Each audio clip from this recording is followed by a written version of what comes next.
పూర్తిగా quality and quantity of food ఇచ్చేయట్లేదని చెప్పి చాలా స్పష్టంగా ఒక 3-4 ఐటమ్స్ కూడా రిపోర్ట్ రాశారు. రాసిన తర్వాత there is a prime office అని చెప్పి ట్రాన్స్ఫర్ చేశారు. అలాగే ఒకరిద్దరు ప్రిన్సిపాల్స్ మీద కూడా ఏదో డిఫరెంట్ అలిగేషన్స్. సో ఓవరాల్గా ఒక 3 ట్రాన్స్ఫర్ చేశారు. అసలు వాళ్ళు అడ్మినిస్ట్రేటివ్ గ్రౌండ్స్లో 3 చేశారు జిల్లాలో. 3లో ఈవిడ ఒకటి.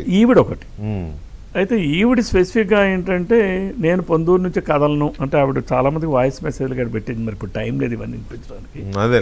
అండ్ మోరోవర్ ఈమె ఏంటంటే చాలా యాటిట్యూడ్ బిహేవియర్స్ చాలా డిఫరెంట్గా ఉంటాయి. ఆమె నాకే వార్నింగ్ ఇచ్చారు.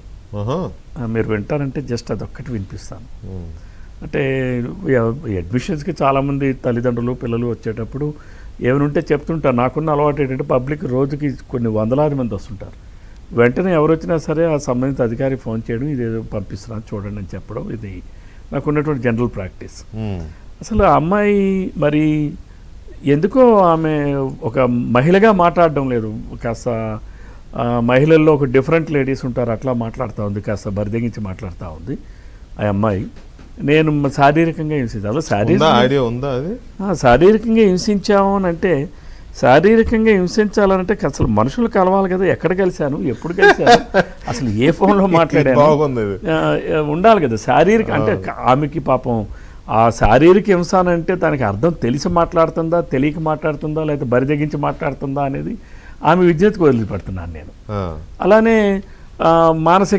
మానసికంగా మాట్లాడడానికి అసలు నేను ఎప్పుడు మాట్లాడాను. నేను ఓన్లీ థింగ్ ఈజ్ ఏదైనా ఇష్యూస్ ఉండేటప్పుడు ఒకసారి తల్లికి వందనం ప్రోగ్రామ్ ఒక 4 రోజుల్లో మనం రిలీజ్ చేయబోతున్నాం. నేను అన్ని పాఠశాలలకి ఆ రోజు మాట్లాడాను. టెలికాన్ఫరెన్స్లో ఎక్కువ పాఠశాలలు ఉంటాయి కాబట్టి రెగ్యులర్ పాఠశాల 100 మంది వాళ్ళు ఎక్కువ మంది ఉంటారు కాబట్టి టెలికాన్ఫరెన్స్లో మాట్లాడతాను. అలాగే తక్కువ మంది ఉండేటప్పుడు గ్రూప్ కాల్ చేస్తాం. ఇంకా 100 మంది ఇదైతే గూగుల్ మీట్లోకి వెళ్తాం. ఇట్లాగా నేను రఫ్ అబౌట్ 8-8:15 టైంలో నేను నైట్ మా కంప్యూటర్ ఆపరేటర్ ఉంటాడు, వాడు నాకు కాల్స్ అన్నీ కూడా వాడే కలుపుతుంటాడు. వాడే ముందుగానే చెప్పాడు వీళ్ళకి ఫోన్ చేసి, వీళ్ళకి 10 నిమిషాల్లో సారు మీకు మీతో మాట్లాడతారు, కాల్ తీసుకుంటారని. వాడు కాల్ కలిపాడు. నేను మీరు అడ్మిషన్స్ అన్నీ అయిపోతే మీరు రికార్డ్స్ అన్నీ కరెక్ట్గా చూడండి, ఆ యూడైస్లో ఏదైతే ఉంటుందో మొత్తం అన్ని ఎక్కడ మిస్టేక్స్ లేకుండా చూడండి. ఏ ఒక్క చిన్న మిస్టేక్ అయినా వాళ్ళకి ఏదైతే తల్లికి 100 మిస్ అవుతారు, మళ్ళీ ప్రాబ్లమ్స్ వస్తాయి అని చెప్పి అందరికీ చెప్పాను. వీళ్ళకి కూడా చెప్పాను. నేను వాళ్ళ స్కూల్ ప్రిన్సిపాల్స్తో మాట్లాడాను, కేజీబీ మాట్లాడాను, అట్లానే జ్యోతిరాపులే స్కూల్స్తో మాట్లాడాను, రెగ్యులర్ స్కూల్స్తో కూడా మాట్లాడాను. సో నేను జనరల్గా ప్రభుత్వ కార్యక్రమాలన్నీ ఎప్పటికప్పుడు పర్యవేక్షణ చేసుకొని అధికారులు కూడా సమాయత్తం చేసుకొని, ఈరోజు పెన్షన్స్ పంపిణీ కార్యక్రమం ఉందనంటే నేను మా కార్యకర్తలకు కూడా ముందు రోజు టెలికాన్ఫరెన్స్ తీసుకుంటాను, 8,000 మందికి తీసుకుంటాను. ఓకే, ఇప్పుడు ఏం మాట్లాడింది? ఈవిడ నాకు మానసికంగా వేధిస్తున్నారు అన్నది. ఎప్పుడు వేధించాను, ఎక్కడ వేధించాను, ఎలా వేధించాను? ఒక సాక్షి ఛానల్లోను ఆయనే ప్రశ్న వేస్తాడు, ఆయనే సమాధానం చెప్తాడు. ఆయన రవికుమార్ గారు నీకు అర్ధరాత్రి రమ్మన్నాడు. ఎప్పుడు రమ్మనమన్నాను, ఎక్కడ రమ్మనమన్నాను, ఇంటికి రమ్మన్నాను, ఆఫీస్కి వచ్చారు, ఎక్కడ? జరగని సంఘటనలు జరిగినట్టుగా సాక్షిలో మాట్లాడుతున్నాను. అందుకే నేను మీరు అమెరికా వెళ్ళి నెల అయింది కదా?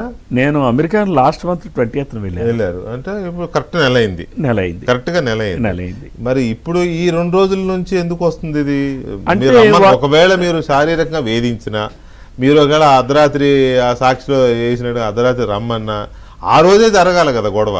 అసలు ఆ రోజే కాదండి, నేను ఆ రోజే జరగాలి లెక్క ప్రకారం. నేను 20వ తారీఖు నాడు నేను బయలుదేరే ముందు, నేను ఆ రోజు తొలి అడుగు ప్రోగ్రామ్కి నేను ఉదయం 7 గంటకి నేను ఒక విలేజ్కి వెళ్ళే ముందు వీళ్ళిద్దరు కూడా ఈమె తమ్ముడు కూడా నా ఇంటికి వచ్చారు. అక్కడ గురుగుబెల్లి దామోదరా గారు అని ఒక టీచర్ కూడా ఉన్నారు, ఇంకో 10-15 మంది విజిటర్స్ ఉన్నారు.